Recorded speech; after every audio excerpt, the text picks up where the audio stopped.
Hello and welcome to core academy. My name है शिबा खान और आज हम क्लास 9 का वर्किंग ऑफ इंस्टीट्यूशंस पढ़ेंगे। इस टॉपिक में हम देखेंगे कि जो अभी तक हम पढ़ रहे थे लेजिस्लेचर, एग्जीक्यूटिव और जुडिशरी, वो किस तरह से काम करते हैं हमारे देश में। ठीक है, तो लेट्स बिगिन। गवर्नमेंट है हमारे कंट्री में फेडरल सिस्टम की।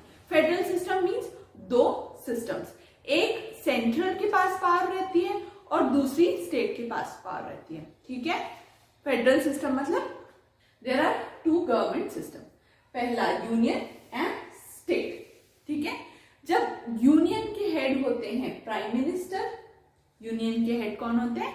Prime minister. वहीं स्टेट के हेड होते हैं चीफ मिनिस्टर। यूनियन के हेड होते हैं प्राइम मिनिस्टर और स्टेट के हेड होते हैं चीफ मिनिस्टर। आगे पढ़ते हैं, एक एक करके इनकी डिफरेंशिएशन पढ़ते हैं। तो पहले हम स्टेट से शुरू करते हैं। स्टेट के हेड होते हैं चीफ मिनिस्टर। आप कई बार देखे होंगे कि स्टेट्स में इलेक्शन होने लगे, ठीक है, तो वहां पे चूज करते हैं हम अपने चीफ मिनिस्टर साहब को। ठीक है, और वहीं पे वो इलेक्शन होता है स्टेट असेंबली का।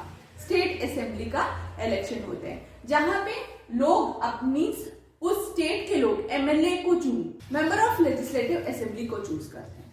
क्लियर है? उससे उन असेंबली में जितने लोग इलेक्ट होते हैं वो अपने में से एक पर्सन को चूज करके चीफ मिनिस्टर बनाते हैं। क्लियर है? ये हुई स्टेट की बात।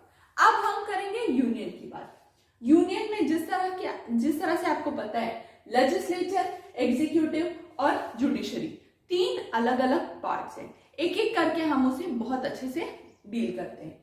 जब से हम सिविक्स पढ़ रहे हैं तब से ये तीनों टर्म आ रहे हैं हमारे पास, लेजिस्लेचर, एग्जीक्यूटिव और जुडिशरी। तब से मैं आपको यही बता रही हूँ कि लेजिस्लेचर मतलब लॉ मेकिंग होता है, एग्जीक्यूटिव जो उसको उस लॉ को इंप्लीमेंट कराता है, और थर्ड जुडिशरी जो उन लॉज को नहीं मानता है उनको पनिशमेंट देता है। क्लियर?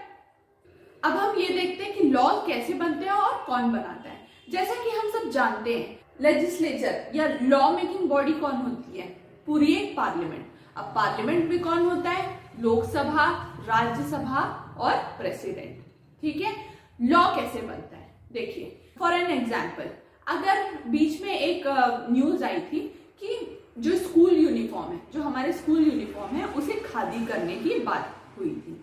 वो अभी तक इम्प्लीमेंट नहीं हुआ, लेकिन मैं एक एग्जांपल दे रही हूँ। तो ये लॉ कहाँ पे पास हुआ? लॉ किसने लेके आया? पहले लोकसभा में लेके आया। ठीक है, लोकसभा में लेके आए और बोले कि ये लॉज बनने चाहिए। ठीक है, ये लॉ बना नहीं है एट प्रेजेंट, ये एक ओपिनियन रखा है कि जो स्कूल के यूनिफॉर्म है वो खादी कपड़ों के होने चाहिए। ठीक है, तो ये एक प्रस्ताव रखा गया।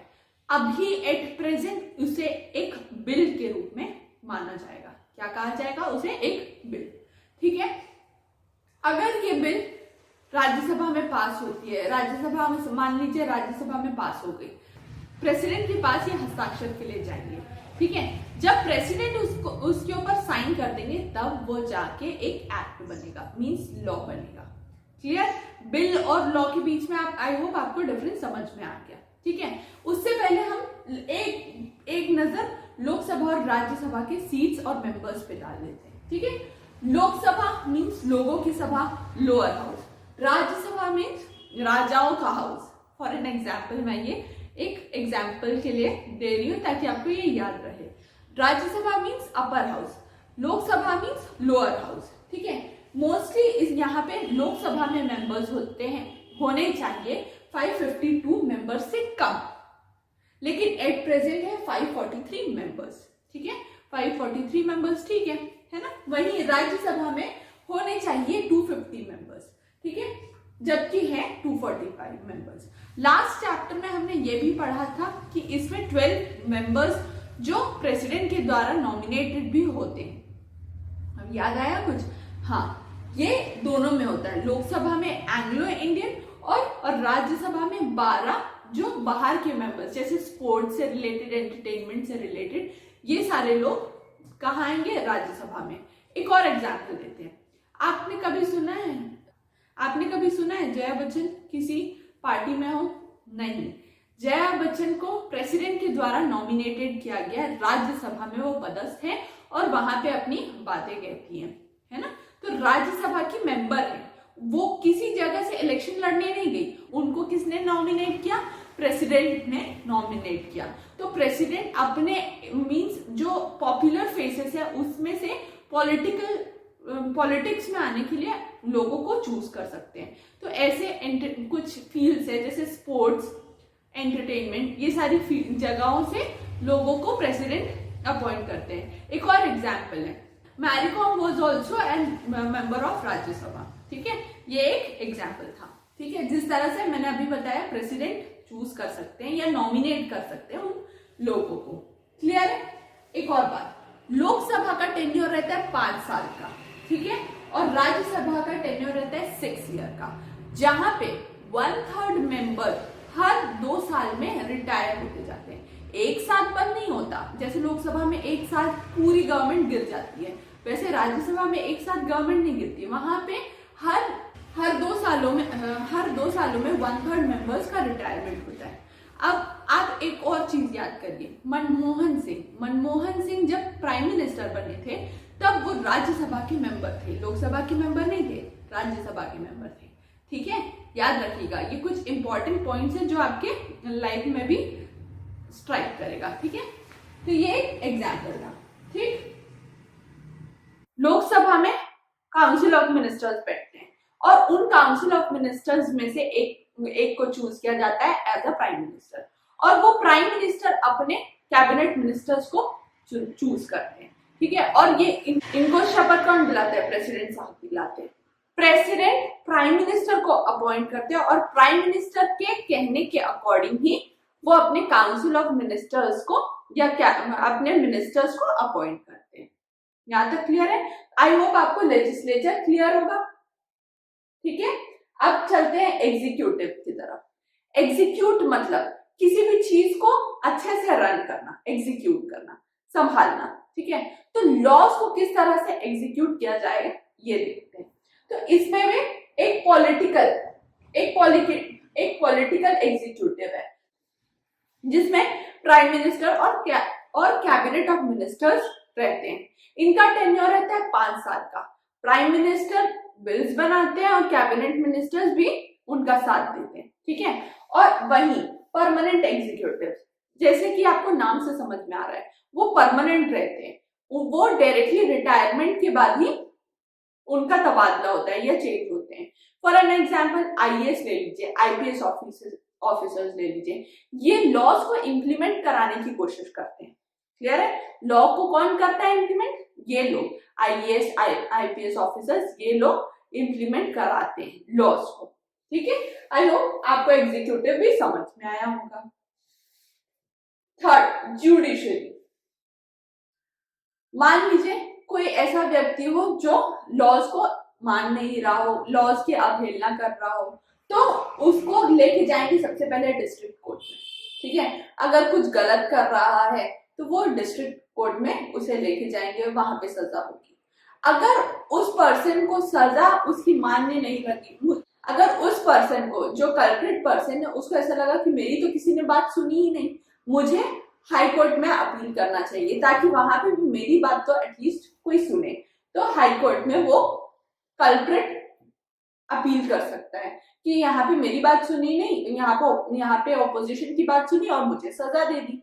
अब हाई कोर्ट में गए, हाई कोर्ट ने भी अपनी सजा सुना दी, उसने बोला कि हाई कोर्ट भी मेरी बात नहीं मान रही, मैं अब जाता हूँ सुप्रीम कोर्ट में। तो कल्प्रिट कहाँ गया? सुप्रीम कोर्ट गया, ठीक है। तो लोगों के पास इतनी पावर है कि वो कोर्ट में जाके अपनी बात रख सकते हैं। अब supreme court is the highest court, और मैंने बताया कि एपेक्स कोर्ट, वहां पे जो डिसीजन होगा वही मान्य होगा, क्लियर है। अब तक हमने जुडिशरी कंप्लीट किया, एग्जीक्यूटिव कंप्लीट किया, लेजिस्लेचर का कुछ हिस्सा बचा है, देखते हैं वो क्या।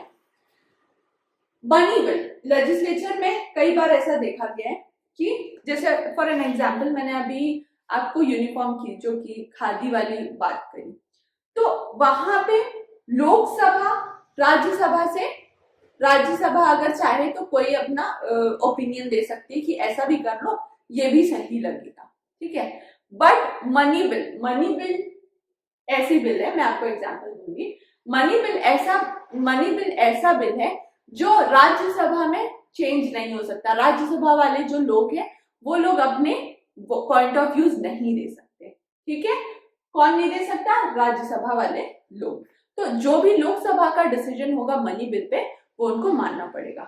फॉर एन एग्जाम्पल, अगर मैं कहूं कि इलेक्ट्रिसिटी बिल में 10% का इंक्रीमेंट हो, इलेक्ट्रिसिटी बिल में 10% का इंक्रीमेंट हो, तो ये एक तरह से कहाँ पे इंक्रीमेंट बता रहा है? पैसों में इंक्रीमेंट बता रहा है, ठीक है। तो वहां पे राज्यसभा का कोई इंटरफेरेंस नहीं रहेगा। अगर लोकसभा चाहे तो बढ़ा सकते हैं, लोकसभा चाहे तो घटा सकते हैं, ठीक है। तो राज्यसभा का कोई भी ओपिनियन यहाँ पे एंजॉय नहीं किया जाएगा। प्रेसिडेंट को साइन करना ही पड़ेगा मनी बिल में, तो उसे कहते हैं money bill. Council of ministers में 3 प्रभार होते हैं। पहला कैबिनेट में जिस तरह की होम मिनिस्टर, कैबिनेट मिनिस्ट्री में जो 5-6 इंपॉर्टेंट जो मिनिस्ट्री रहती है उन लोगों को दी जाती है, तो उसे कहते हैं cabinet minister. For an example, foreign minister, home minister, है ना, और एजुकेशन मिनिस्टर, रेल मिनिस्टर, मतलब ये सारी चीज प्राइम मिनिस्टर अपने अकॉर्डिंग दे सकते हैं। वहीं minister of state independent charge means वो पर्सन डायरेक्टली किसको जवाबदेही है? प्राइम मिनिस्टर को जवाब देना, उसको अपने अपर मिनिस्टर को जवाब नहीं देना, उसको डायरेक्टली रिपोर्ट करना है प्राइम मिनिस्टर को, ठीक है। और डेप्यूटी मिनिस्टर ऐसे कि किसी को एक्स्ट्रा चार्ज दे दिए जाते हैं। तो आई होप यहाँ तक आपको इंस्टीट्यूशन का समझ में आया होगा कि इंस्टीट्यूशन किस तरह से रन होती है। आप अपने बुक में पढ़िए, बहुत सारे एग्जाम्पल्स के थ्रू आपको डिफाइन किया गया। मैं यहाँ पे एग्जाम्पल्स ना देके आपको क्लियर बता रही हूँ कि किस तरह से हमारा इंस्टीट्यूशन वर्क करता है। आप इस वीडियो को देखने के बाद आप जरूर अपने बुक से गो थ्रू करें, और अगर आपको इस टॉपिक में कोई भी डाउट हो या इससे प्रीवियस चैप्टर्स में भी कोई भी डाउट हो तो please let me know, I will be happy to help you. Till then, thank you.